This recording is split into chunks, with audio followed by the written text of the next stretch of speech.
दिनै जोंहा लकसभानि थाखाय बयबो दोलोआ गाव गावनि दोलोनि बिजाथिखौ देरहाहोनो थाखाय खामानि मावलायगासिनो दङ। दा बेबायदि खामानि मावनायाव आं बनगाव ब्लकनि इनचार्ज हिसाबै बिपिएफ दोलोनि आं जथेस्थ दिनैनि दिनावहाय आङो गिदिंगासिनो दं बा जोंनि ब्लक लेभेलनि जेसेबां सेल उइंसफोर दङ बा प्राइमारि लेभेलनि जेसेबां उइंसफोर दङ बयबो खाथिलायगासिनो दङ, खस्थ' खालामगासिनो दङ। आरो जोंनि खस्थ'आ निस्सय मोजां फिथाइखौ जों मोनगोन होननानै जोंहा मोनसे आसा दङ। बे समाव जितु मोनसे समाव बिपिएफ दोलोनिफ्रायनो देरहालांनो हानाय बिथां एमसिएलए राजिब ब्रह्म बिथांजों बिपिएफनि माखासे कर्मिफोरा बिथांनि प्रेजेन्सआव जगदान जानायखौ ससियेल मिडियानि गेजेरजों नुनो मोनदों, बेसेबां सैथो? सोरबादिया बिथांजों जगदान जादों? आंनि नुनायावथ' जोंनि बिपिएफनि कर्मकर्ताफ्रा बा एक्टिभिस्टफ्रा रावबो बेजों असे जाय बिपिएफजों लोब्बा थानाय रावबो दिनैसिम थाङाखै।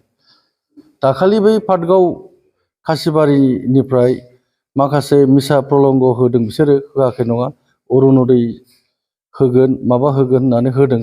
दानि बिथांमोना बे रोखोम इउपिपिएल बा बिजेपि बिथांमोना बे रोखोम खालामगासिनो दङ, जायगा जायगा अरुणदयनि फर्म रानलागासिनो दं। दा अरुणदयनि फर्मा बेसेबां सैथो आं नुवाखै दासिमबो, खिन्थु रायजो राजाफ्रा आं हाबला खोन्थायो अरुणदय स्किम होगोन, नङाबा जोंनि दोलोआव फैयाब्ला नोंसिनि न' दानगोन मा दानगोन, बे रोखोम सिगि सुगा खालामनानै माखासेखौ जर जबस्थि बिथांमोना हयथ' जोंनि गामिनि कयेकजन एसे बुजिनो रोङै जोंहा मानसिफोर दङ, बिमा माहारि सोरबा गिनानैबाबो हयथ' बिथांमोनहा बेखौ बिदि थांमारोब्ला जों जुदि मोनमाराब्ला जोंहा बेसेबां खहा जागोन बेखौ साननानै हयथ' साफा सानै बिथांमोनजों जर जबस्थि प्रेसाराइज खालामनानै हयथ' थांदों जानो हागौ बा लांदों जानो हागौ बिथांमोना।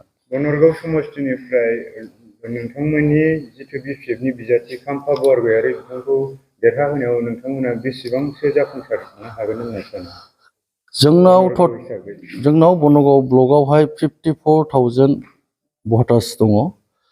दा कास्टिंआ जागोन नियार एबाउट 46-47,000 कास्टिं जागोन। आं दिनै रोखा बुङो, बे बनगाव बिपिएफ दोलो जानानै आङो 27,000 to 28,000 आङो दिनै खाम्फासारनि थाखाय आङो रेडि जानानै दं जोंनि भटार्सफ्रा। राजिब हासार खालामदोंमोन, बिथांमोना दिनै बिजेपि दोलोआव थांसेयावबो गावखौ मोजां मोननानै जयेन जाहैनो थाखाय थियारि जानानै दं होननानै बुंदों बिथाङा, बेसेबांखिनि सैथो बाथ्रा बेयो? बेथ' मिसा खोथा।